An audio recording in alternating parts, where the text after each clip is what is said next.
Halo, salam jumpa di channel Mari Setia.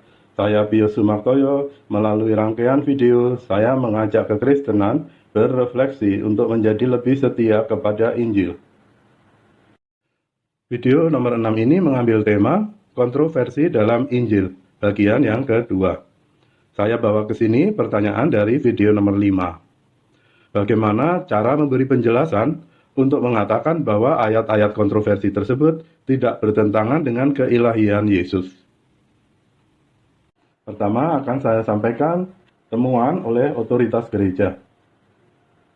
Ini yang saya temukan dalam pengajaran iman oleh otoritas gereja. Pertama, Allah itu Esa, tetapi dalam 3 pribadi, yaitu Bapa, Putra, yaitu Yesus Kristus, dan Roh Kudus. Pengajaran ini dikenal dengan doktrin Allah Tritunggal atau doktrin Trinitas.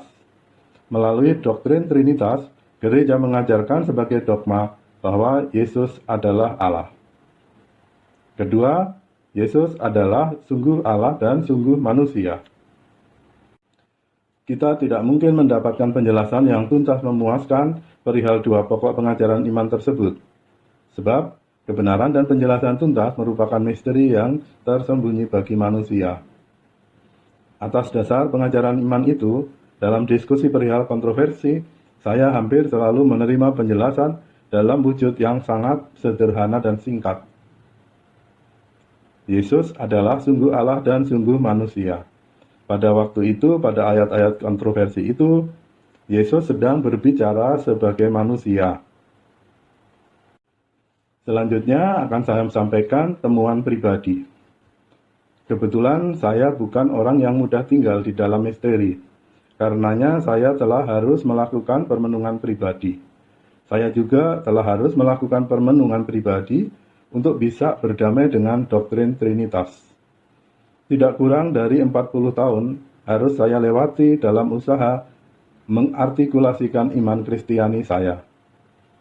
Dalam kurun waktu itu, saya sungguh dalam keyakinan dan percaya akan kebenaran sabda Yesus dalam Markus bab 4 ayat 22. Sebab tidak ada sesuatu yang tersembunyi yang tidak akan dinyatakan dan tidak ada sesuatu yang rahasia yang tidak akan tersingkap. Demikianlah pada diri saya ada semacam insting untuk percaya bahwa tidak ada misteri, bahwa pengajaran Tuhan Yesus bisa dijelaskan dan dimengerti. Tuhan Yesus pasti sudah meninggalkan semua yang diperlukan oleh manusia untuk menemukan kebenaran. Setelah melewati banyak tahun permenungan, suatu ketika saya memutuskan untuk dengan sepenuh hati dan akal budi mengakui bahwa Yesus adalah Allah. Agak berbeda dengan doktrin Trinitas, saya mengakui bahwa Yesus adalah Bapa dan Putra dan Roh Kudus. Demikianlah kemudian saya merasa telah menemukan apa yang saya cari, yaitu kebenaran iman Kristiani beserta metode atau cara mengartikulasikannya. Saya sampaikan dalam bentuk suatu ilustrasi ringkas yang berikut. Titik tolak metode ini adalah pengakuan bahwa Yesus Kristus sungguh Allah dan selamanya Dia adalah Allah. Yesus Kristus tidak pernah menjadi hanya manusia. Tidak ada alasan pembenar untuk mengatakan bahwa kadang Yesus Kristus sungguh sedang berkata dalam kapasitasnya sebagai manusia. Selanjutnya, kontroversi ayat-ayat Injil perlu dipahami dengan cara membedakan. Apakah Yesus tengah berbicara tentang diri ilahinya, atau apakah Yesus sedang mengajar para murid? Ketika Yesus sedang berbicara tentang diri ilahinya, Yesus adalah Allah yang berbicara. Kita hanya harus menerima apa yang dikatakannya. Ketika Yesus sedang mengajar para murid, Yesus adalah Allah yang sedang mengajar manusia menuju pengenalan akan Allah, atau Yesus adalah Allah yang sedang memberi teladan tentang cara memuliakan Allah. Perlu dipahami bahwa manusia sangat bervariasi dalam kesiapan dan cara mereka menerima pengajarannya. Untuk itu, ajaran Tuhan Yesus kadang bersifat multitafsir dan tidak mudah untuk diserap.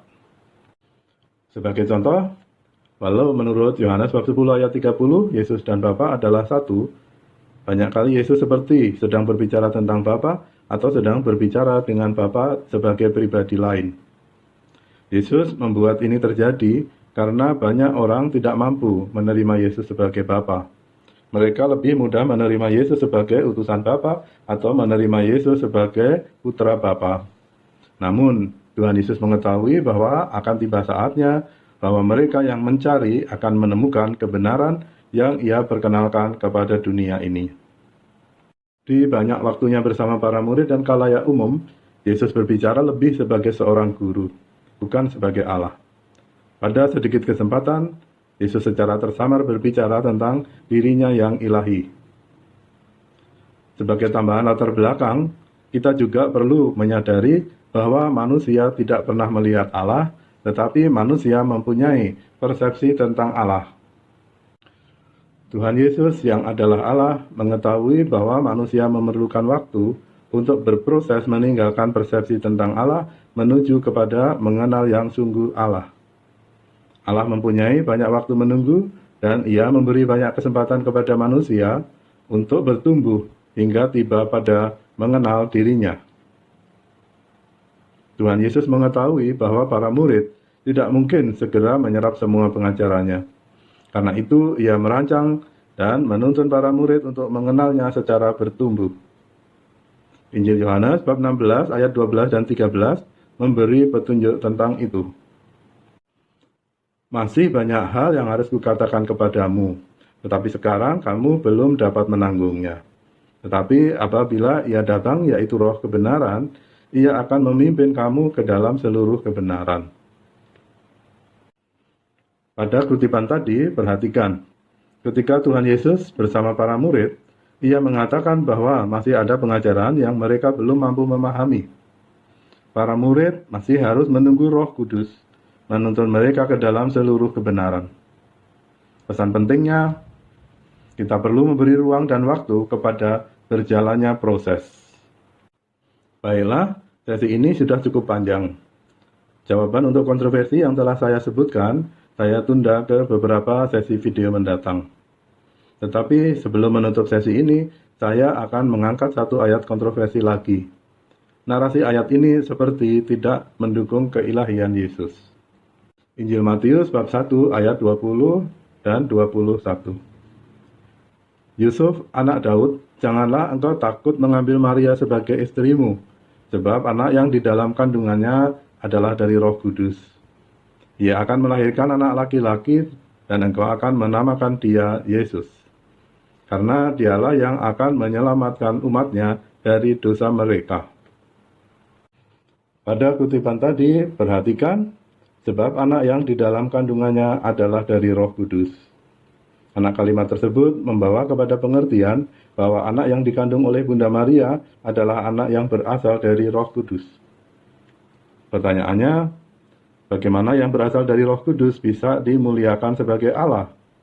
Sebab yang dari Roh Kudus pasti bukan Roh Kudus itu sendiri. Bila Roh Kudus adalah Allah dan yang dari Roh Kudus adalah Allah, maka ada lebih dari satu Allah. Ini penjelasan untuk itu. Dalam konteks keesaan Allah, Matius bab 1 ayat 20 dan 21 merupakan salah satu ayat yang seperti tidak mendukung keilahian Yesus. Andaikan kisah kelahiran Yesus hanya ada di dalam Injil oleh Matius, maka pengakuan saya bahwa Yesus adalah Bapa dan Putra dan Roh Kudus harus saya tanggalkan. Tetapi saya menemukan kisah lain ditulis oleh penulis Injil Lukas. Lukas bab 1 ayat 34 dan 35. Kata Maria kepada malaikat itu, "Bagaimana hal itu mungkin terjadi karena aku belum bersuami?" Jawab malaikat itu kepadanya, "Roh Kudus akan turun atasmu, dan kuasa Allah yang Maha Tinggi akan menaungi engkau. Sebab itu anak yang akan kau lahirkan itu akan disebut kudus, anak Allah." Pada kutipan dua ayat tadi, perhatikan Lukas menulis, Roh Kudus akan turun atasmu. Ini mengandung arti bahwa Maria mengandung Roh Kudus. Artinya, Allah berkenan lahir ke dalam dunia melalui dikandung oleh Maria. Maria mengandung Roh Kudus, Maria melahirkan Yesus, Yesus adalah Roh Kudus. Kisah oleh Lukas ini jelas mendukung keilahian Yesus. Apa kita harus menyalahkan Injil oleh Matius? Tidak, karena baik Injil oleh Matius maupun Injil oleh Lukas, kedua-duanya memberi kisah yang benar. Seperti telah saya sampaikan di depan, manusia mengenal Allah secara bertumbuh. Dalam hal ini suatu hipotesis, Yusuf tidak akan percaya kalau Roh Kudus berkenan dikandung oleh Maria. Tetapi Yusuf mampu menerima kalau Maria mengandung dari Roh Kudus atau Maria mengandung atas kehendak Roh Kudus.